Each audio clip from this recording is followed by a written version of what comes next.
Oke, jadi pertemuan, kita hari ini adalah tentang, introduction to strategy ya.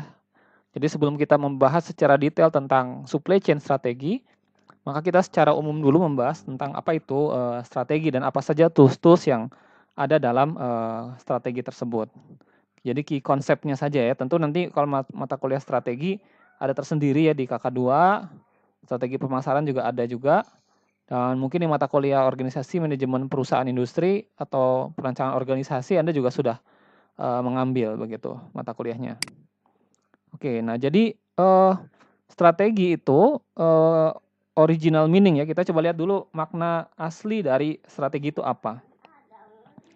Nah ini berasal dari kata Yunani, bermakna the meaning, of general ya, general, the art of the general. Nah jadi ini, ya ini, kalau kita lihat dalam 2 kamus setidaknya ya, Oxford English Dictionary dan, Merriam-Webster. Kalau dalam Oxford English Dictionary artinya the art of commander in chief, the art of projecting and directing the larger military movement and operations of a campaign. Begitu ya. Jadi kini, strategi ibaratnya strategi ini adalah seni yang dilakukan oleh seorang jenderal, itu strategi. Dan memang munculnya pertama kali di dunia militer dan, bagaimana memperkirakan projecting dan mengarahkan sebuah pergerakan yang besar dan ini eee, dalam sebuah operasi begitu, operasi militer misalnya. Maka kalau kita lihat, soldier dan general itu memiliki mindset yang berbeda ya.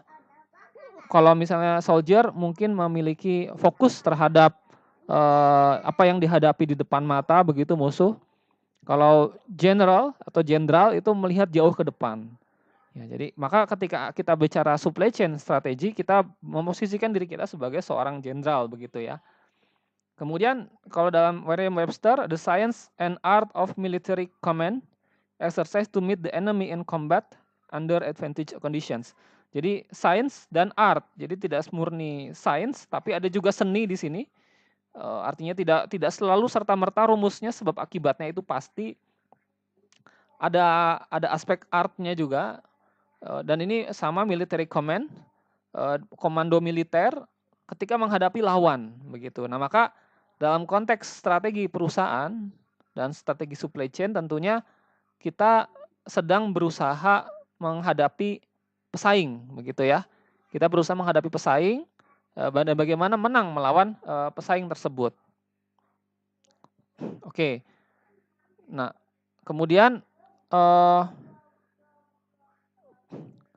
cara kalau kita lihat, a powerful strategic weapon ya.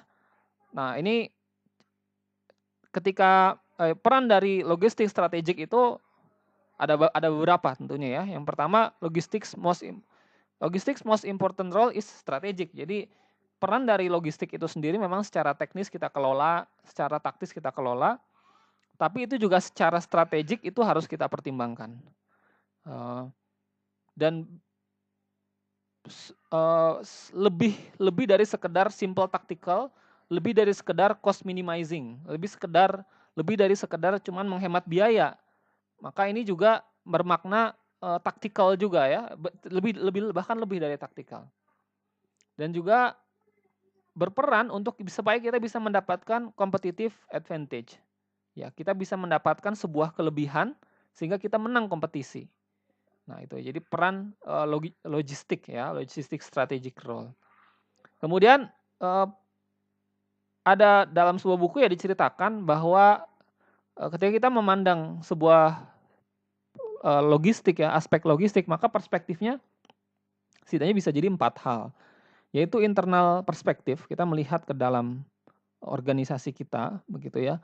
Seperti apa, bagaimana apa aja operation-nya, berapa karyawan dibutuhkan, apa aja proses bisnisnya, mungkin pakai ERP atau tidak. Kemudian interfunctional perspektif, kita juga melihat bagaimana logistik ini perannya terhadap marketing, terhadap kepuasan customer, Kalau pengiriman rusak, pengiriman salah, nanti customer marah atau tidak, begitu. Dan juga channel perspektif, kita juga melihat secara channel, secara rantai pasoknya, begitu ya. Rantai pasoknya bagaimana kalau bagaimana pengaruh saya terhadap supplier saya, dan bagaimana pengaruh saya terhadap suppliernya supplier saya. Apa keinginan dari si supplier saya itu sehingga dia mau bekerja sama, itu kita lihat. Kemudian juga tentu adalah strategic perspektif, ya. Dan ya kita melihat strategic goal tentunya. Strategic goal perusahaan apa ya? Tentu ujungnya adalah bagaimana perusahaan bisa dalam jangka panjang bisa bertahan, bisa berkembang pasarnya. Jadi hal-hal yang melampaui hal-hal yang sudah kita pelajari di SCM ya, seperti bagaimana supaya ongkos inventory berkurang, bagaimana agar apa ibaratnya close sales berkurang ya, tapi ini lebih dari itu. Nah, maka logistik berperan di sana. Nah, ada disebutnya ada sebuah dikotomi atau pembedaan yang sangat fundamental tapi juga sekaligus sulit untuk dilakukan, ya. Yaitu ada jadi dua wajah dari logistik, ya. Satu wajah dia adalah wajah taktikal, jangka pendek, relatif pendek. Kemudian secara sangat kuantitatif dan detail. Contohnya apa? Contohnya mungkin sudah pernah kita pelajari adalah bagaimana menentukan order quantity ya dalam inventory misalnya. Itu taktikal, short term, relatif mungkin keputusannya dalam waktu 6 bulan mungkin sudah direvisi lagi atau setahun. Kemudian kuantitatif, sangat angka, ada rumus-rumusnya dan juga detail. Begitu, sangat detail.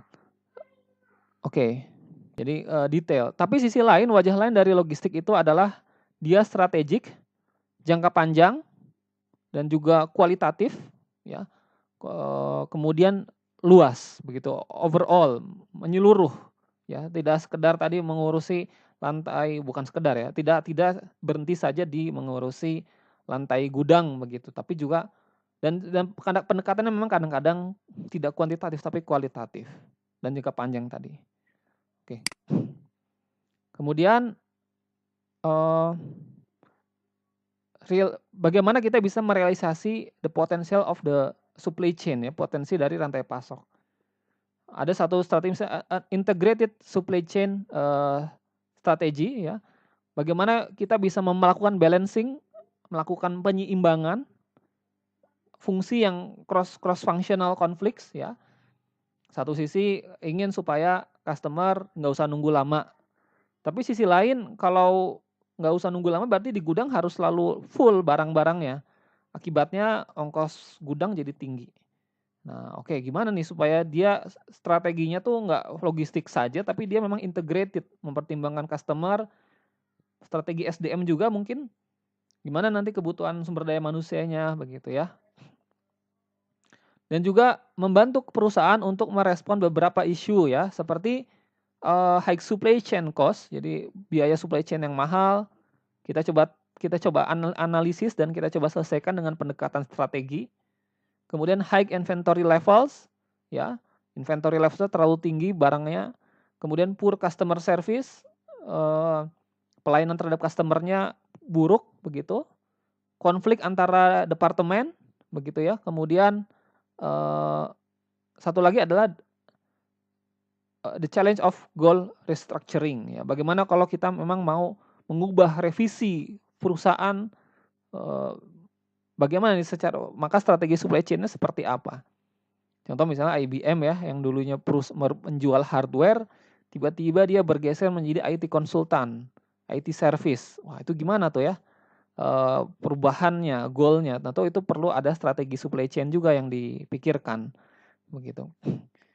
Oke. Kemudian beberapa topik penting yang semakin dibahas begitu ya, bahwa perusahaan-perusahaan yang performansinya bagus itu memiliki supply chain strategi yang jelas dan nyambung dengan target-target bisnis dan nyambung dengan kebutuhan customer. Dan keberhasilan strategi supply chain itu sangat kritis untuk daya saing sebuah perusahaan ya. supaya daya saing. Jadi misalnya tadi ada yang tugas akhirnya misalnya di PT Pos gitu, apalagi ya PT Pos atau mungkin di perusahaan logistik seperti JNE dan kawan-kawan, supaya bisa sukses jangka panjang ya tentu supply chain-nya diatur. Contoh misalnya ada sebuah perusahaan logistik kan biasanya kita mengirim tuh langsung dari ujung ke ujung ya, dari customer langsung kepada penerima begitu. Tapi ada juga yang pakai sistem locker. Wah, itu kan strateginya berbeda. Gimana tuh caranya? Jadi lebih efisien. Oke, ya. Itu jadi ada strategi-strategi yang memang perlu kita pikirkan. Kemudian supply chain practice oke, nah ini jadi dan juga bisa mempengaruhi performansi dari rekanan juga, ya. Jadi tidak hanya kepada performansi dari kitanya saja, tapi performansi rekanan karena ini membuat jejaring saling terhubung satu sama lain, akhirnya akan diuntungkan secara bersama-sama ketika strateginya direncanakan juga dengan baik, begitu ya. Oke, kemudian apa nih peran strategik dalam supply chain? Yang pertama sebagai input untuk memformulasikan overall strategi, ya. Ketika kita mau menyusun strategi perusahaan, maka kita juga mempertimbangkan strategi supply chain seperti aspek supply chain-nya seperti apa. Kemudian sebagai enabler juga, artinya apa? Sebagai sebuah cara untuk supaya strategi itu terwujud. Contoh misalnya, ya PT Pos mungkin kemarin sebelumnya kan cukup tertohok begitu ya dengan adanya JNE, Si Cepat dan lain-lain. Tapi kemudian dia mengubah strategi agar bisa bersaing bisa melakukan model bisnis seperti itu juga. Tentu akhirnya dia harus berubah dan supply chain lah yang akhirnya memungkinkan dia melakukan perubahan tersebut ya. Bagaimana mengatur jam bukanya, jejaring pengiriman barangnya seperti apa. Jadi dua hal ya, membantu memformulasikan strategi keseluruhan dan juga memungkinkan terwujudnya sebuah strategi atau sebuah rencana. Nah, untuk lecture kita, untuk yang bab ini, mungkin kita akan mengulas. Pertama adalah Porter's Five Force, kemudian Growth Share Matrix, kemudian SWOT Analysis, mungkin Anda pernah juga, kemudian Activity System Maps and Fitness, kemudian Match and Mismatch in Supply Chain Strategy, ini juga bahasan juga. Nah, yang atas ini adalah tools, sedangkan yang bawah ini adalah satu isu yang perlu kita pertimbangkan.